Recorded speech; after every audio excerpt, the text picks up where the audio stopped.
We're back to the Total Education Celebrity Show on the Total Education Network, TotalTutor.net for more information. Twitter, Total Tutor, Neil S. Haley, Facebook. And I'm excited to be back doing the Celebrity Show after being in Hilton Head, South Carolina for 2 weeks.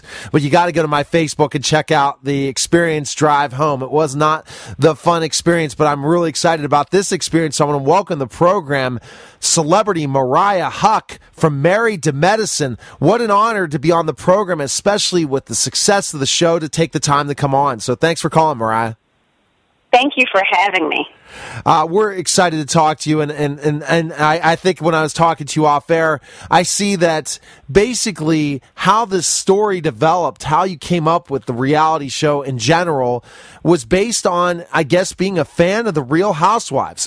Because I loved when I heard that, because again, that's something my wife's got me hooked into, especially jerseys, and I'm gonna get into Miami's because I've interviewed Leah, but and I wish I could get to catch up with DC, but it's very interesting that how projects develop based on enjoying certain programming. So tell us a little bit about that story. Yeah, it did. You know, I can't lie. You know, like, I've always been a huge fan of the Housewives franchise. I think that they embarked in an area that people weren't used to seeing in terms of reality. So the Real Housewives of Atlanta producers came to me and, you know, offered me a position to do the show.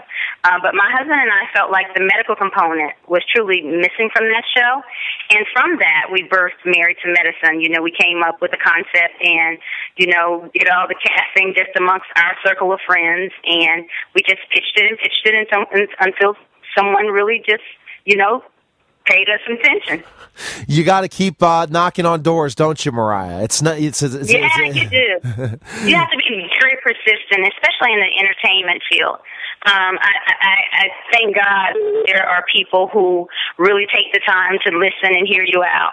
Because I pitched to everybody from Russell Simmons to Stan Lathan to, you know, just everybody. That's what I did. I woke up thinking about the show and I went to bed pitching the show. So, you know, I was just very, very persistent.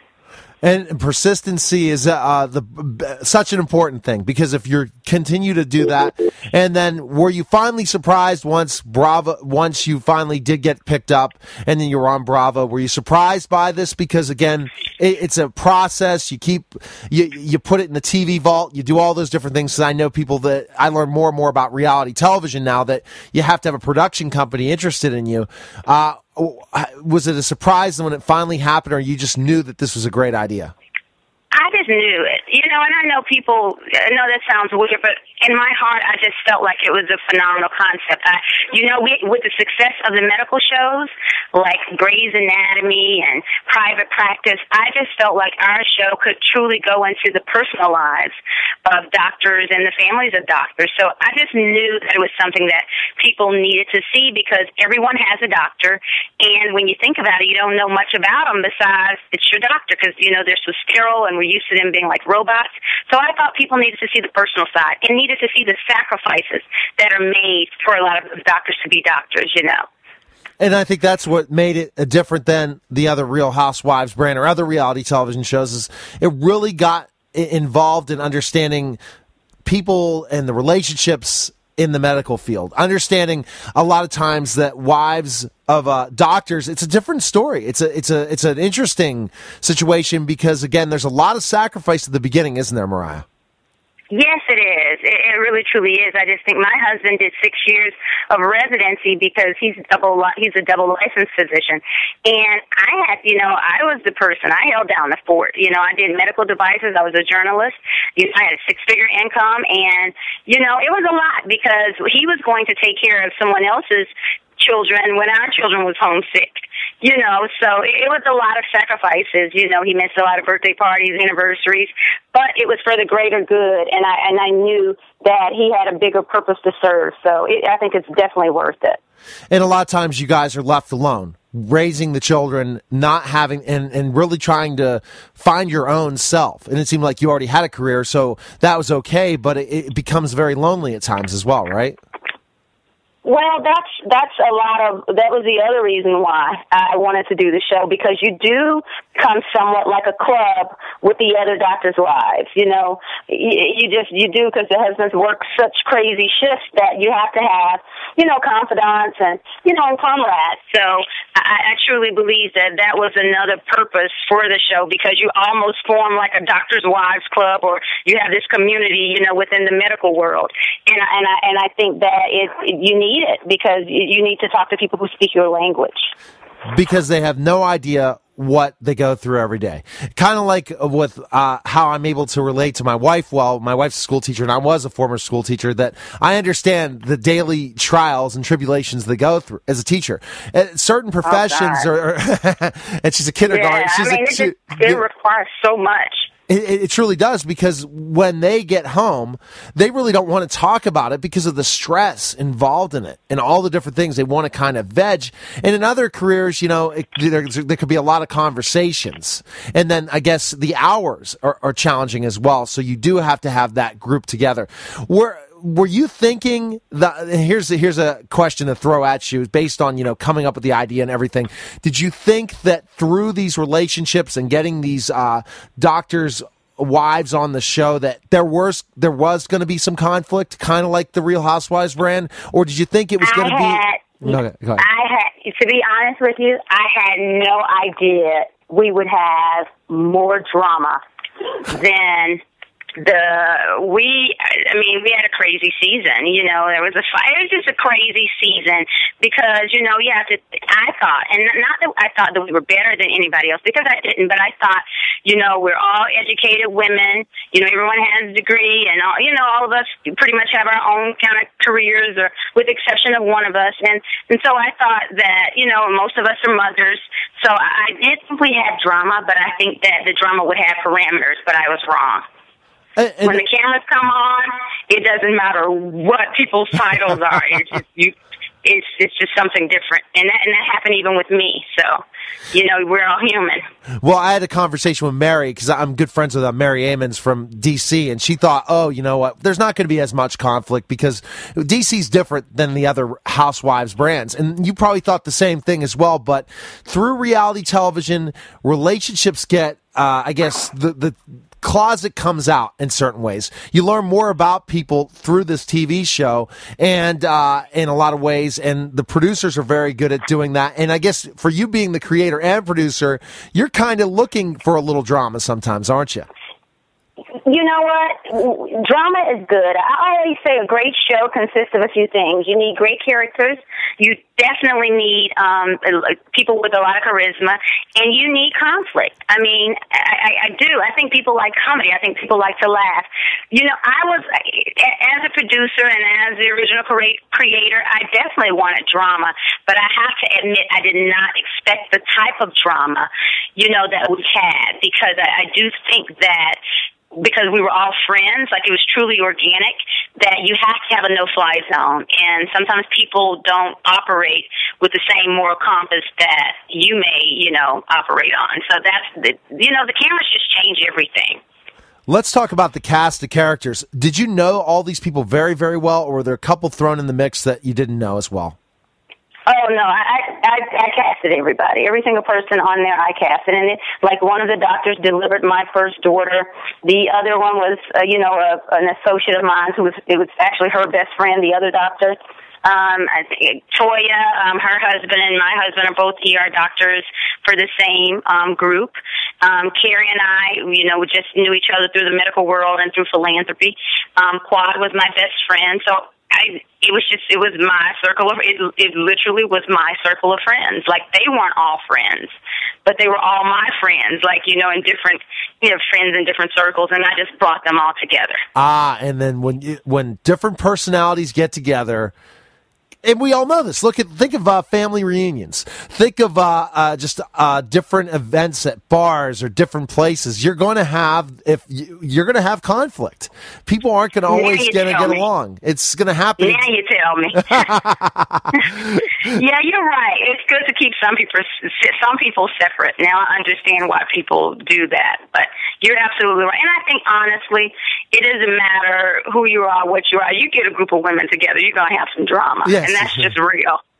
Absolutely. And so for our listeners out there that have not watched the show, because I know a lot, and I guess I'm learning on the fly in this specific situation, is they showed the lives of you and also the doctors in certain aspects, or more what the lives of the wives were? I think, I think that they show the lives of the doctors and the wives equally. And I think you actually see a lot of the doctors, and you see a lot of the doctors creating balance. You see a lot of the doctors in their practices, as well as with their own families. And I think that's very important because they have a lot of responsibility. So you see that. You see the wives with their husbands and their families. And you see us a little bit in our own, whether it's philanthropic efforts or work, you do get to see us in other elements. But I think it's basically us interacting with each other and with our families. And that's a good thing in a lot of ways, because finally your goal is happening. You wanted to see people understand the lives of doctors and their wives, and that was something that was very, very important to you. And I'm sure you got feedback from people that also were married to doctors through Twitter and other types of social media, and you learned a lot about from them as well, right, across the country, that you maybe didn't expect at first. Yes, we have. We've had a tremendous feedback. The show was a phenomenon. We really, it truly catapulted. We broke Bravo's record for a freshman show that wasn't a spinoff, like hitting upward 2.7 million viewers. So I'm extremely elated at the success of the show and the amount of people that have responded in a positive way to the show. I'm happy. Overall, I'm happy. I think that we had some good days and some bad days, but I think we're human. And I think overall, it was just a very balanced cast. I do. So what I want to do in the next segment is I want to talk more about just the experience of being on TV. And as a journalist, okay. You've dealt with that. And I guess all the wives and the cast, how they got used to this, that the cameras were always watching them, and the experiences of that. And then I guess also the feedback from the fans in a lot of ways as well. And I know that you can't tell us a lot of and then you can tell us some of the upcoming projects you have and things like that, because I think that one of your also ultimate goals was that you can finally, as an entrepreneur and a lot of other entrepreneurs on the show, kind of get a bigger presence and to make a difference in people's lives, right? That's another goal of the show, that through this media, through this opportunity where you get a celebrity status, you can now change a lot of things and be able to make differences in a lot of people's lives, right? That was another goal of the show. Well, I think if you're smart, you realize that this is not just a platform, it's a jumping board. And reality TV does not last forever. And I think the smart, savvy people learn to use this just as that, as a liaison to something else, jump to something else. And so that definitely is what my goal was the entire time. I always wanted to use this as, a jumping board to other things. I want to be a lifestyle brand, and so that's one of the things that I've been continuously working towards, doing that. And this show gives us the opportunity to do that. When you in so many households, then, people relate to you and they want to buy whatever you're selling. Well, absolutely, Mariah. And I think that what you're able to bring to the table with that lifestyle brand, what an opportunity. And I guess talk about once the show aired so there's a lot more to talk with Mariah Huq. So when we get back, we'll talk more of Mariah Huq. You're listening to the Total Education Celebrity Show on the Total Education Network, and we'll be back in just a moment.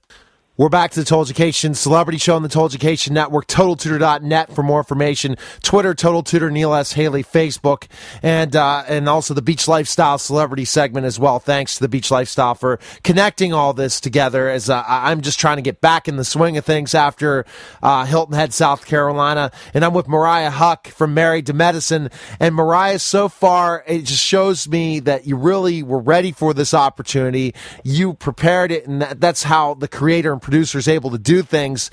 But then I guess once you got involved in front of the camera, was it a surprise to you? Did you have any media experience? I know you talked about you being a journalist. Was that more of a writing journalist, or also were you in front of the camera before? I was in front of the camera. I was actually a public affairs news anchor and producer for an NBC affiliate in Tennessee. So I did have TV experience, but it's just totally different. Network news and reality TV are two totally different monsters. So, I had experience. I think I was poised. However, you can't prepare for reality TV. You really, truly can't. And being the producer and creator of it, did a lot of them have to work on their, ability to be on television, to be able to relate in stories and different things like that, and their media training as well? Because I know that Bravo is big about that in the whole process. Were they all naturals, would you say? I don't think they did. And honestly, it comes through on TV, and I don't mean that in a bad way. I mean, you want to get people right. You want to see people adjusting. You'll see the difference in the first episode than when you get to the 8th episode, because, everybody got more acquainted with the cameras, and it is tough initially just to get used to having cameras in your house and when you're having a disagreement with your family. So I don't think anybody had media training per se. I just think the best training is going through it, practice. The more you're on camera, the more you get comfortable with it. And I think that was the case with everyone. Well, absolutely. And I think that what happens in the situation is we all get comfortable doing something. I started when I first started in radio, if I would listen to myself now, I'd say, oh my gosh, back then I wasn't even ready for it. It's experience, it's the ability, and I guess also to really connect and get used to this is how they're doing this, how they're filming this. So once you saw cameras all the time around you, Mariah, did it bug you at times, this whole reality thing, in that way when they were filming and knowing? You know what? It never did. The beauty of being a part of a show that's an ensemble cast, there's 6 people on our show.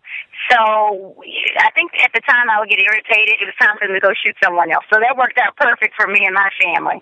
It's interesting enough, my 8-year-old, Lauren, she was the one who would say, oh, my God, they're here today again. Like, this, I'm over it, So the kids sometimes got a little, frustrated with it, But I think, overall, I was okay because I know I looked at it like a job. Exactly. And especially when you wanted to grow your business through that opportunity and your brand. So you say, hey, we got to deal with some of the headaches that are involved. Now, how many children do you have, by the way, Mariah? I have 2. I have a 6-year-old and an 8-year-old, a son and a daughter. How much did you have them involved in the show? You know what? Ironically, I always thought I would not want them involved in the show, but I have to be honest, I totally changed my perception of that once I started filming, and I'm not sure if that was the right decision. After you see the entire season, you'll understand why, because I was the person that had issues. The issue and the conflict that I had was involving one of my children, and it was a really big deal, and it affected us in a horrible way. But, I did have them involved quite a bit because I wanted to show as a minority, as an interracial, multicultural family. I thought it was very important for us to show the family perspective. I really, truly did. And, the cultural perspective. My husband's from Bangladesh. I'm from Chattanooga, Tennessee. We practice Eid and we have Christmas. We eat macaroni and cheese and curry chicken. I call it Indian soul. So it was important for us to show people how we morphed our cultures together, and we couldn't do that without showing our children. And in a lot of ways, what about when you watch other reality shows now, Mariah? Now, you don't have to, I'm not going to mention names of them. Do you think that it helped being the producer in a way to make sure that you could protect your children from real issues that could happen, especially if you're watching some of the reality? No, it didn't. It didn't first season. I wish I could lie and say it did. It didn't first season, no. But I can guarantee it will moving forward. But it's not first season, no. Once you see the entire season, you'll understand. No, we dealt with a horrific situation on there, and my daughter, my 8-year-old, was affected by it terribly. So I felt horrible. I was very distraught. I was in conflict with one of the ladies that caused it, and so it was just a lot. And that was a lot of reason why I said, you think people have a moral compass.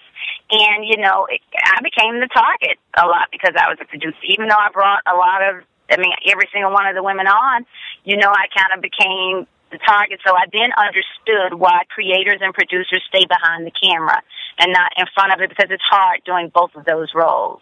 Oh, I can't imagine what you did. I mean, because at times you're really frustrated. Now you have to film a person you want to kill. I mean, not kill, but meaning beat up or get angry at or have real resentment against. And especially if you're watching tweets and things going on during or just seeing the specifics and then the next.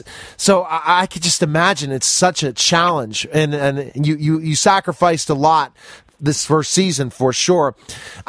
Did it frustrate you also once the season did finally air? After all the filming happened and, everyone's calm in certain ways, and then it finally comes on television, and the response through Twitter, the response through Facebook, did you feel, and now finally people were like, paparazzi and all these different things. Was this just a rude awakening for you now that you are a celebrity? All these things that happen? It happens overnight, I have to admit. You go from having, 700 followers on Twitter to 70,000 or 100,000. So, you go from just having lunch with the kids and family to having lunch and taking, 50 pics, with someone in the restaurant. So it really, truly, even though you feel like you try to prepare for it, nothing can truly prepare you for it, because you never really know what it feels like until you get into that position. And I think that's a part of the territory, but it is tough. It is tough living, being up under a microscope. Because some things you do want to be off camera, out of respect for other family members and your children. So it was a rude awakening, but, I guess I expected some of it. What I'm learning really quickly, Mariah, is I got involved in some tweets with the Housewives stuff because of some of the friends I'm on and then with the fans. But then I really I couldn't imagine being on a show and then you see Twitter flooding with these bloggers and these people, and they're constantly... Yeah, they will tear you up. You can't read the blogs. Now, I've heard that. I heard people say, I've heard other people, like other reality stars, told me early on that I knew you cannot, whatever you do, and you can't, because it will drive you crazy. So I don't read blogs. I don't read the blogs because it's, blogs are going to be negative, and you have to expect that. So you do better off not reading it, because those kind of things really take a toll on your psyche. And also the Twitter, like everyone tweeting live all the comments of you. And then if you ended up becoming the one that they all were ganging up on, like other shows, and I don't know all this. So I guess it's good for you to know that in a way, because you can finally tell your true story in certain aspects. And I don't have any preconceived notions about you at all. The thing I see is that it's just really hurtful in certain aspects. And that's great that you got the advice you got, because if you see these things, you're like, oh my gosh, I want to tweet back. I see that. Yeah.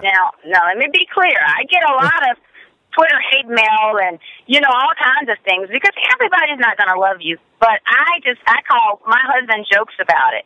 He calls me the block queen, because I block people. Like, I block their tails. I block them as quick as I can see them. If I see something negative, I just block them. I really, truly do. And, I move forward and just try to ignore it. But, some of it is hurtful, but, you just have to move past it. So let's talk about the great experiences from the show. I did watch your interview in Atlanta, on Atlanta television, right before interviewing you, just to see how do you pronunciate your name, and then also the other, and just the video of it. Tell me specifically what you think were the greatest pluses of this experience that you were able to bring to the table that provided great information for the audience and also your fans and stuff that you were able to bring awareness to. What would you say through the show? I think breast cancer. I think, really highlighting Dr. Jackie and her struggle with breast cancer and having a double mastectomy and having breast cancer twice and having beat it twice and, being involved in the breast cancer walk. And just seeing how someone's life has been affected by this disease, and they are still pushing through. And it's the true word of perseverance. So I think that was one of the most touching moments, of the show. I think, also from a personal standpoint, really highlighting, like I said earlier, a multicultural marriage. I think that opening up people to a different culture and a different world and teaching them and educating them on it. I think it's a beautiful thing. And the feedback you got in both those aspects really made you proud of what you were doing, meaning this is stuff Absolutely. that, because a lot of times you could go back and look at the bad things in life, but if you look at all the good things that came of this, that's huge. So let's talk now about you. I mean, like I said, you could see I could talk to you for hours about all the different things, but let's talk about you and your upcoming projects, what you got out of the show that helps you with your branding and stuff like that. Tell us a little bit about that. Well, the great thing for me is what you said is I've always intended on having this show. And before this show, my sister and I had a lifestyle bedding, kids bedding and decor line called Jewel and Gem. And we have kids pajamas and kids bedding, and we are getting ready to launch into several department stores. And we've been working on this for 4 years. I mean, well, she's been doing it for 8 years, but, you know, as a brand and having actual products, you know, we've been doing it for 4 years, so that's really huge. That should come out in the department stores early fall. And, you know, I'm working on an Indian soul cookbook, and I'm excited about that as well. So, and there's a whole host of things that you can expect from Mariah. So I'm excited about a lot of the upcoming things I have coming out. And then the book is a very important thing. And when is that looking to launch your cookbook? So the book should be coming out in September, and it would be my Indian soul cookbook. And it's going to be great. I mean, it's soul fusion mixed with Asian cuisine, and I think people really, really love it. Well, you're going to have to come on the show to talk about your cookbook for sure, and we'll promote the cookbook and all that stuff. And then I know I'm going to have to, as we're talking off air, I'm going to have to catch up on the show. I'm sure that but you should say, okay, if a man's interviewing me and he's kind of an education show, maybe he didn't watch Married to Medicine, but we're going to have to find this out. So you'll have to tweet me out or something and say, hey, Neil, this is when it's going to be re-airing again, so I can watch it. So when I talk to you and catch up when the cookbook launches, you'll be saying, oh yeah, so now do you know a little bit more about me? It's kind of funny. I can't wait to watch Leah Black after I didn't know anything about Leah and Real Housewives of Miami at all either. I love Leah. I love her. She's a sweetheart. And then Mary Amons, a good friend of mine from DC. I've still not watched any of the DC episodes, and then I probably would think of her in a different way. So, okay, Mariah, any news on, are you going to have another season? Is there any news on that? We don't know yet. We haven't received the green light. You know, I mean, we're very hopeful. I think we are. I think it's very promising considering how successful of a run we had the first season. So that's another thing I'll tweet you about. Oh, I can't wait. I can't wait to hear that. And so very, very interesting stuff you have going on. What is your ultimate goal, I guess, being a producer? Because now with the success, here's the thing that you're bringing to the table that lots of the housewives or reality stars aren't bringing, that now you're kind of creating a brand as a producer and creator. Do you have any ideas of ever producing or creating anything else? Yes, I'm actually working on another project, and it's very similar to this one, and I'm extremely excited about it. It may be going to the logo channel. We're still working. It's a great opportunity, so you'll see a lot more of Mariah in the near future. You know, I love the success that Ryan Seacrest has had, and, you know, I really commend him, you know, for how well he's done, and I want to do something very similar to that. Okay, fantastic, Mariah. Where can we find more information on you, learn more about you, and so our listeners can follow you and learn all what's going on with Married Medicine? Where do you have a website? Do you have Twitter? Yes, give us all absolutely. That. Yeah. Okay. They can find me at www.iluvmariah.com. And I'm also ILUV Mariah on Instagram as well as Twitter. And on Facebook, I am Mariah Huq. Last name is Huq, Huq. Well, fantastic. You're just really down to earth. And as a celebrity to talk to you and just really get to know you and learn more about you. And I wish you all the luck in the world. I know you're going to be very successful and look forward to having you back once your cookbook's out. So thanks again for calling. Thank you so much. Okay, you have a great day. All right, take care, Mariah. Okay, bye-bye. Okay, bye-bye. All right, you're listening to Told Education Celebrity Show on the Told Education Network, and we'll be back in just a moment.